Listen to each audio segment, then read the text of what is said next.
देखिए, आज की ये कहानी आपको वाकई सोचने पर मजबूर कर देगी, क्योंकि आज की कहानी एक ऐसी लड़की की है जिसकी उम्र केवल 16 साल है और वो एक लड़के से प्यार कर बैठती है। और उस लड़के की उम्र होती है सिर्फ 1 साल बड़ी उससे, यानी कि वो 17 साल का था। लेकिन जिससे ये प्यार करती है उस लड़के की सगाई हो जाती है और उसके घर में शादी की बात चल रही होती है। और साथ ही इसी दौरान इस लड़की की भी शादी कहीं और तय कर दी जाती है, जिसकी वजह से लड़की कुछ ऐसा कदम उठाती है जो उसकी पूरी ज़िंदगी बर्बाद कर देता है, पूरी ज़िंदगी पर भारी भारी पड़ जाता है।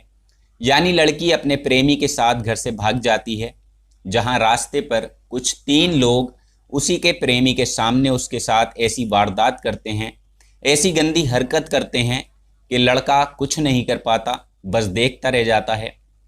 तो चलिए पूरी कहानी के बारे में जानते हैं। तो आज की जो सच्ची घटना का ताल्लुक है वो जोधपुर शहर से है, जिसकी शुरुआत होती है अजमेर से।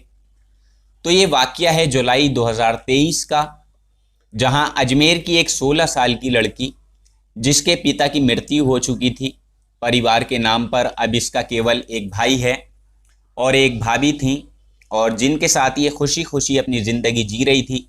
मगर इसके भैया भाभी ने अपनी मर्ज़ी से इस लड़की की शादी किसी और लड़के से तय कर दी, जबकि ये लड़की किसी और लड़के से प्यार करती थी और उसी से ये शादी करना चाहती थी।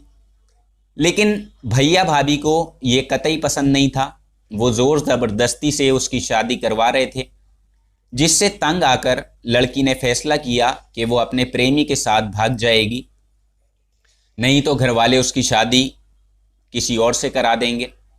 फिर ऐसा ही होता है कि एक दिन जब इसके प्रेमी का जन्मदिन होता है, तो ये ख़ास उसी दिन उससे मिलने के लिए जाती है और पहले से ही ये प्लान करके आती है कि यहाँ लड़के के साथ वो कुछ वक्त बिताकर यहाँ से निकल जाएगी, क्योंकि उसकी ख्वाहिश थी, वो पूरी ज़िंदगी अपने प्यार के साथ जीना चाहती थी।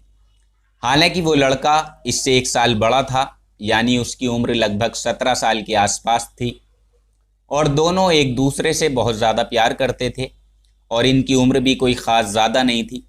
दोनों ने साथ मरने जीने की कस्में तक खाई हुई थी। लेकिन इससे पहले की कस्में पूरी होती, वहाँ तक पहुँचने की नौबत ही नहीं आती है। यानी यहाँ लड़की की एक छोटी सी गलती की वजह से दोनों का प्यार कुछ इस तरह से परवान चढ़ता है। जैसे ही लड़की लड़के के साथ फरार होती है, तो ये अपने शहर से निकलकर जोधपुर पहुँच जाते हैं। इन्होंने महामंदिर इलाके के कृष्ण गेस्ट हाउस में एक कमरा लिया और समय काफ़ी हो चुका था, यानी सफ़र ही सफ़र में इनका पूरा दिन निकल चुका था, इसलिए अब इनको ठहरना था। तो जब ये गेस्ट हाउस में पहुंचते हैं, वहाँ का मैनेजर उनसे आईडी प्रूफ मांगता है और आईडी के नाम पर उनके पास कुछ नहीं होता, क्योंकि दरअसल वो अचानक ही घर से भाग कर आए थे। उन्होंने आईडी वगैरह अपने पास नहीं रखी थी, जिसकी वजह से उनके पास कोई ऐसी आईडी प्रूफ नहीं था। और साथ ही उन्होंने अपने मोबाइल को फ़्लाइट मोड पर लगा रखा था, ताकि कोई इनको कॉल करके परेशान ना कर सके और इनका पता ना कर सके। मगर जब मैनेजर को पता चलता है कि ये लड़का लड़की घर से भाग कर आए हैं, तो कोई भी इनको रूम नहीं देता, बल्कि ऐसा ही होता है कि वो मैनेजर उनके साथ बदतमीज़ी करके दोनों को बाहर निकाल देता है, उनको डांटता है। जिसके बाद ये वहाँ से निकलकर पूरी रात सड़क पर ऐसे ही भटकते रहते हैं। कोई ऐसी सेफ जगह इनको नहीं मिल पाती। दोनों डरते डरते हुए बस चलते रहते हैं। फिर थोड़ी ही दूरी पर चलकर इनको एक चौराहा दिखाई देता है, जहाँ ये हार कर थक कर बैठ जाते हैं। बैठ तो जाते हैं, लेकिन इनको नहीं पता होता कि आगे उनके साथ क्या होने वाला है। यानी रात के लगभग 1:30 या 2 बजे के आसपास का वक्त रहा होगा, जब अचानक उस रास्ते से होते हुए 3 लोग इनके पास आते हैं, जिनमें से एक का नाम होता है समंदर सिंह और दूसरे का नाम भट्टम सिंह और तीसरे का नाम जो था वो धर्मपाल सिंह था।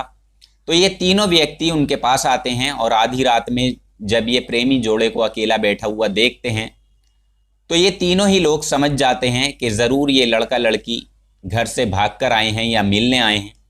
तभी आगे की बात जानने के लिए ये लड़के से पूछते हैं कि तुम यहाँ कैसे बैठे हो, क्या बात है।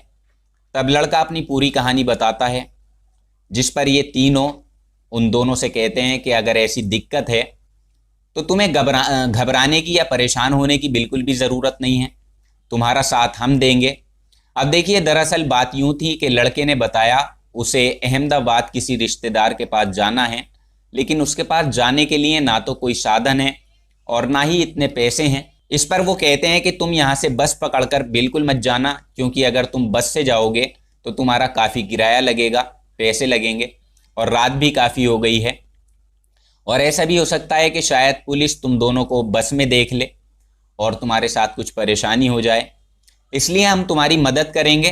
तुम ट्रेन के ज़रिए यहाँ से जाना और हम तुम्हें रेलवे स्टेशन पर छोड़ देंगे, वहाँ से अहमदाबाद की ट्रेन में बिठा देंगे और इससे तुम्हें कोई भी समस्या नहीं आएगी। अब देखिए, जहाँ इतनी रात गए, लड़का लड़की मजबूरी में घर से भागे थे और दोनों को इतनी समझ नहीं थी, कच्ची उम्र थी, तो ये दोनों बहुत ही आसानी से उनकी बातों में आ जाते हैं और उन पर भरोसा करके उनके साथ चल पड़ते हैं। जहाँ जाने के बाद सबसे पहले ये तीनों उन दोनों लड़का लड़की को कुछ खाने के लिए देते हैं, उनसे बातचीत करते हुए, और फिर आधे रास्ते का सफ़र तय कर लेने के बाद अचानक ये तीनों पहले लड़के को बंदी बनाते हैं और उसके साथ मारपीट करते हैं। फिर उसके बाद ये कुछ ऐसा करते हैं कि लड़के के ही सामने ये तीनों लोग रात के 3 बजे से लेकर सुबह 4:30 बजे तक उसकी ही प्रेमिका के साथ में बारी बारी से गलत काम करते हैं। लड़का अकेला होता है, मगर लड़की चीखती रहती है, चिल्लाती रहती है, और उसका प्रेमी बस ये पूरा मंजर अपनी आंखों से खड़ा हुआ देखता रहा, क्योंकि वो कुछ भी नहीं कर सकता था। वो भी चीखता है, चिल्लाता है, मदद की गुहार लगाता है, बार बार उनसे कहता है कि लड़की को छोड़ दो, लेकिन इन तीनों के कानों तक ना तो लड़के की आवाज़ पहुंचती है और ना ही लड़की के दर्द की आवाज़ पहुंचती है। बस उनका एक ही मकसद होता है कि लगातार ये तीनों बारी बारी से लड़की का रेप जब तक करते रहते हैं, जब तक सुबह नहीं हो जाती या जब तक आसपास के लोग नहीं आ जाते, क्योंकि दरअसल बताया जा रहा है कि उस एरिया में सुबह के वक्त लोग मॉर्निंग वॉक पर निकलते थे, तो इससे पहले ही ये तीनों अपना काम करके वहाँ से भाग जाते हैं। फिर जैसे ही दिन निकलता है तो आसपास के लोग उन दोनों लड़का लड़की को बीच रास्ते पर देखते हैं और ऐसी हालत में देखते हैं और उनसे जाकर तरह तरह के सवाल करते हैं कि आखिरकार तुम्हारे साथ हुआ क्या है। तब लड़का सबके सामने रोते हुए अपनी पूरी कहानी बताता है, और जिसे सुनकर लोग हैरान रह जाते हैं कि आखिरकार बीच रास्ते पर किसी एक लड़की के साथ कोई इस तरह की हरकत कैसे कर सकता है, और वो भी अनजान शहर, अनजान लोग। क्या लोगों में इंसानियत वाकई मर चुकी है? हालांकि जब यहाँ से इस बात की खबर पास के थाने को, पुलिस को दी जाती है, तो फ़ौरन ही पुलिस मौके पर पहुँचती है और दोनों लड़का लड़की को अपने साथ लेकर आती है, और उनसे जब बातचीत की जाती है, उनसे पूछा जाता है, उनका बयान लिया जाता है, तो वही दर्द भरी कहानी ये पुलिस को भी बताते हैं।